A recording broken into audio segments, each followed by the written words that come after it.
Comenzó en Las Vegas, Nuevo Mexico, Las Vegas, in La Plaza Vieja in Old Town, where I was born and raised. And I used to go to school at West Las Vegas High School. And I always had an interest in color since I was a little girl. All through grade school, I was very aware of the power of color.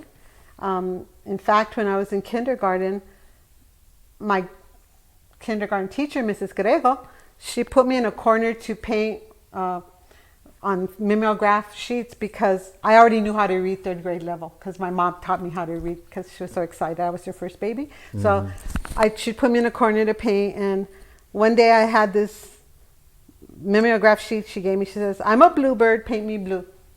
Well, I said, I'm going to paint it red because I like red. So I got the red and I was painting it all red, and then before I knew it, I could feel the color and hear it really loud, and I painted my whole body out, and before I knew it, I was immersed in red paint. I painted the table, I painted the floor, everything. And then I look up and my teacher is screaming at me, "What are you doing? You made a mess." And I was like, her voice was going wah wah wah. You know how when you're in the zone? And I snapped out of it, and I'm like, oh my God. And she never let me paint again. She punished me, and she made me sit in the corner while she was teaching reading. And I would look out, because the old South Public School had these big windows. It was this old Victorian style. And I would look out at the sky and I would think, what does blue feel like if that's what red feels like? And so I started to just sit and look at color and explore the vibration and frequency of color. I didn't know what I was doing. I was just doing it, right? And nobody to explain it to me. And so I always loved color, and I went that way through till high school. And I had no formal training because West Las Vegas didn't really have art. They had music, so I got into music. But I liked music because when I'm feeling the vibration of the color, I can hear it. Wow. So when I see color, I hear sound, and when I hear sound, I see color. And I didn't know that was a condition, you know? So that's what got me into art. And what happened is that when I was a senior in high school, the Brown Berets took over my high school, the West Las Vegas High School. And they came and they slept in our gym, and they took over High University. And they flew the American flag upside down under the Mexican flag. And the school board said, "Don't come to school. We're being taken over by radicals." And I'm like, what kind of radicals? Chicanos. And I'm like, "Ooh, that sounds interesting." And they're painting murals in the courtyard, and they're doing all these they're doing things, right? And I said, I'm going to go see what they're doing. And I went to see what they were doing in the courtyard, and it was Los Guadalupanos from San Luis, Sam Leyva, and his brothers, and Gilberto Guzman, and Jerónimo Garduño, and they were painting these fabulous murals that I had never seen, imagery I had never seen before, pyramids and danzantes, and tanks, and they were protesting the Vietnam War. Because that was 1972, and powerful images, and I was and the colors were so bold and beautiful, and I was just blown away. And Sam told me, "Do you want to help?" And I said, "Oh, I just want to watch. I want to watch," because I was so excited, and I just saw the power of art and the power of muralism to affect people and educate people, and that was my first experience with the Movimiento Chicano, right? And after that, I graduated, and I said, that's what I want to do. I decided at that moment, I want to be an artist. I want to be a muralist. That's my path. And so that's what I took, that path immediately after graduation. It's a constant. This is how I live. It's a condition, and it doesn't go away. It's not like, I had that experience. This is just how my life is, So if I'm in areas where there's a lot of loud sounds or music, it's sometimes overwhelming for me because it's like a concert of color as well, or say I'll look at that mountain out there, and I'm hearing sound because of the color of the mountain, the vibration of the mountain. And when I go to paint it, then I translate it that way, and people will sometimes say, "Are you on drugs? Why is the color so intense?" Oh, it's a Mexican thing. I says, no, it's a vibration thing. It's a frequency thing. Because that's a whole other level. See, people sometimes aren't aware of the color around them. I've always been independent. I'm an independent artist. But yeah, I was in LA because through my years of being an artist and trying to explore and find myself as an artist, one of the last places I was in Santa Fe, and I had a studio gallery downtown Santa Fe. And this curator from California came into my space while his wife was doing a seminar, and he was excited to see my art. He says, "Oh my God, a Chicano artist!" And he said, "Where else can I see Chicano art?" I said, "This is pretty much it right here. This is it." And he said, "Oh, you need to come to LA. I'm curating a show of Chicano artists. Our first show, it's called Aztlan and something, and Aztlan and something." And then he invited me to come to stay with him and his wife. He said, "You come and I'll introduce you to all the top dog Chicano artists.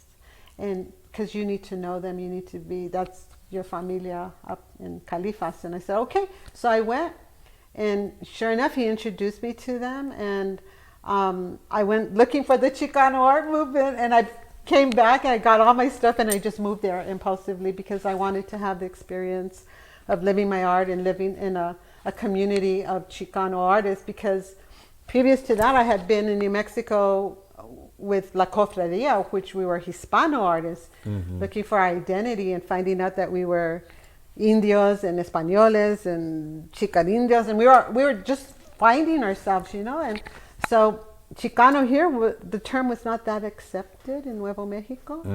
They kind of looked down on it. I don't know why, but so I thought, this is my chance to go and explore that, because the Chicano movement was powerful. It's what made me become an artist. No. I just completed one in Las Vegas, though, just a few months ago, and it was commissioned by the Main Street, and so it was called The Spirit of the Meadows, so it was just remembering my childhood and the wild nature of that place, because there's no place like Las Vegas, and so it's got wild stallions, and I grew up with horses there, and the Hermit's Peak Mountain in the background, which is a very powerful symbol for us people who see it every day and grew up with it.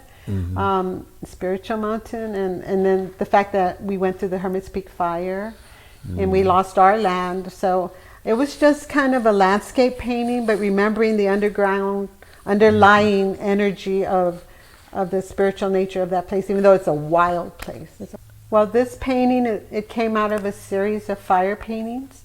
After I came from California, it was during the height of COVID, so I escaped California because my daughter said, "Mom, if something happens to you up there and you're alone, nothing will happen, nobody can go get you or nothing." So I moved back home just to wait out COVID, and we had land up in Rociada and Terremote, and family land. So I thought, I'll build my studio and wait it out. I'll wait COVID out, and I'll put a little studio, and I'll just be happy in the montes and just be, painting there. And I was planning to do that, and then the ranch burned down. The Forest Service started controlled burns and burned 300 and some thousand acres, and we were right at the center of the two fires that met. So we had a very severe burn, and we lost all the trees and our cabins and everything. So I was devastated.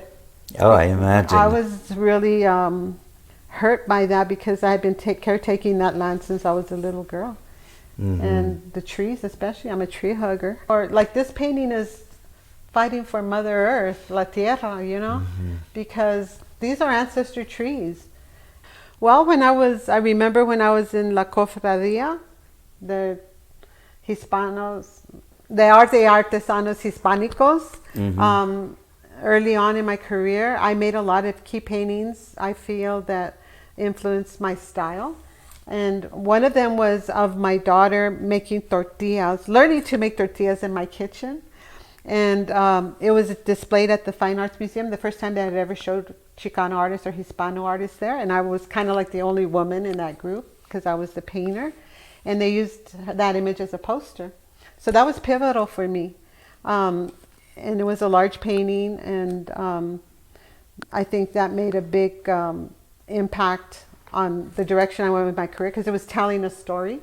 And like you said, the color is important, and I'm a colorist, but the story has to go hand in hand with the color. So that told the story of passing on tradition.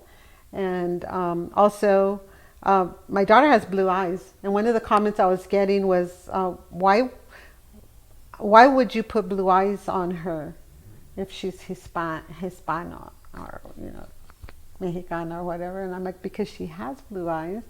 And so that also added to us questioning our identity and the mix of our cultures, and trying to educate people about that at the show, because they wondered why she had blue eyes. And so then we also, with the Cofradia, I think another painting that we went to the Gene Autry. We were invited to the Gene Autry Museum, and he flew us all out there, and they paid for us to stay there, and we got to meet him. And the painting I took out there was All One People, and that was a pivotal piece, and that's the Virgen de Guadalupe surrounded by flowers, and there's a little pin at the bottom that says, we're all one people, with the world in it. And me trying to remind the people that no matter all our cultural differences and what divides us, we're still all one people. We're all on the planet. We all have the same mother, So that was a pivotal piece. And the State Capitol Art Collection purchased that piece. They have it in their collection now, actually.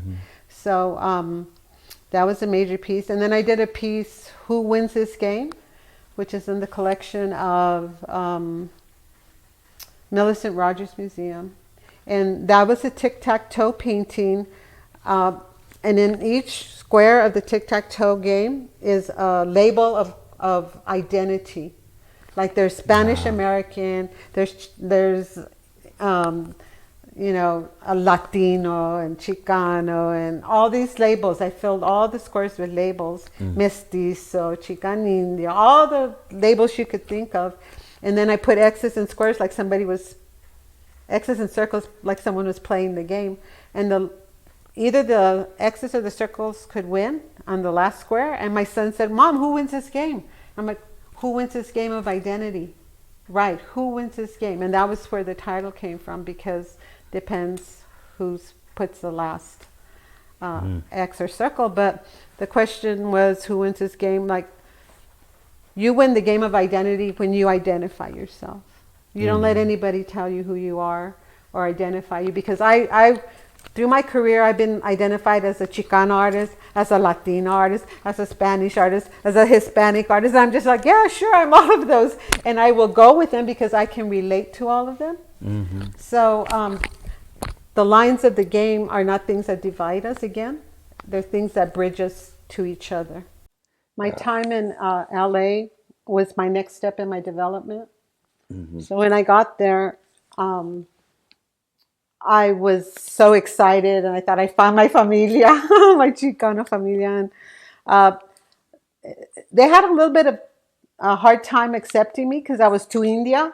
And I was in India, like from Mexico, I was in Mexica. I was more Apache. And so they had a hard time kind of letting me in. So they gave me a hard time to break into their little group. But because I wouldn't give up, and I was there and I kept going, they accepted me and embraced me, So and Magoo, I always thank Magoo, the artist Magoo, that he knew New Mexico and he knew about our cultura, and he said, he explained to them, this is our manita. And he would bring me into shows, and because they respected him, they were allowing me to come in because he would bring me.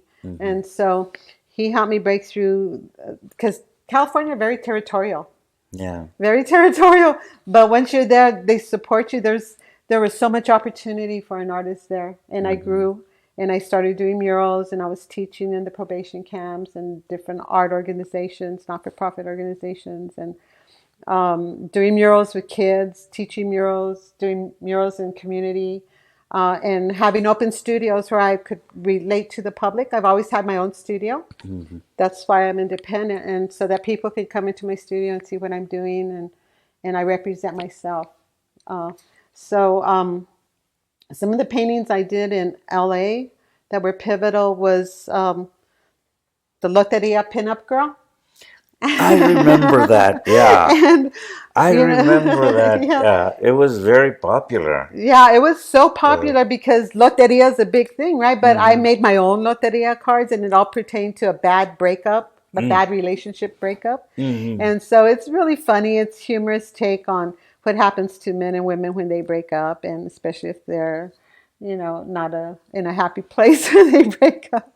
But the woman is triumphant, and she's sitting on the throne where she's thrown Xochipilli, the prince of flowers and beauty, off, and she's taken over. And even though mhm, she's been through this trauma of this breakup, she becomes triumphant with it. When I was there exploring the Chicano movement, I all of my images were what I was feeling from the community. So had more of a bent towards the Mexicanidad, like mhm, it was had a lot to do with quinceañeras or mariachi, or I was just whatever I would see and feel, I would put it on canvas. So it was mm, so rich and so beautiful, and mm, I mean, I was just fortunate to have that experience. I thrived there. I really did well there. mm. Yeah. Uh, When I moved to Taos, I had an art studio there as well, and I had a painting of a matachín dancer, mhm. and on the wall. And my UPS guy came in, and he looked at the painting, and he says, "What is that?" And I said, "It's a matachín." And he said, "Well, what do you know about it?" And I'm like, I know some stuff about it. And he started to tell me all about the tradition and everything. I says, "How do you know so much about it?" He says, "That's me." Are you kidding? He said, Oh "I'm my the God. capitan, and that's me." And I'm like, "Oh my God, I didn't know," because they're completely covered, Yeah, right? yeah. And when I was in California, in LA, there was a term that was coming up all the time. It's called artivist. And it Mm, was about artists who are activists. And they're very active, the Chicanos in LA, with their art. They're very traditional in that they're using their art as their voice to create social change or awareness or education. And I think that's why I went looking for them, because I have a big mouth, and I see things that I think should be changed or are not right or not just. And I want to put my voice in for that, to influence a good change or an awareness in people that they could be better human beings or whatever.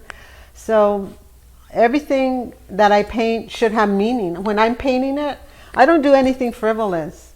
Even you may think it's a simple landscape or a simple flower, but there's always a deeper meaning, mhm, either through the color or the symbols or whatever the story behind it is. mhm, So that's been my objective as an artist, not just to paint pretty pictures, but to go deeper than that. Because I mhm, feel like that first time I saw them painting a mural in my schoolyard, how powerful is our voice? How mhm, powerful is our art? And if we've been given this gift, we should use it. mhm, And if, being a professional artist and getting fed, being paid, and for my artwork and my time is all good, and I'm grateful for that. But the fact that my art touches people on a spiritual level and on a psychological level means more to me. mhm, Because if it makes you stop to think about something you never thought about before, or if it raises your consciousness some way, mhm, that's a different kind of currency for me. That's a different kind of payment. Well, mhm, I always wanted to be a muralist since high school because I saw what they were doing, but because my father died and I wasn't able to do the mural in my studio in Las Vegas, I kind of postponed it. But then when I moved to LA, the seeds were there. And I just started, I did several, like at least 14, 15 murals in wow. LA. And some of them were for community, and some of them in the barrios in Northeast LA, and some were in the schools.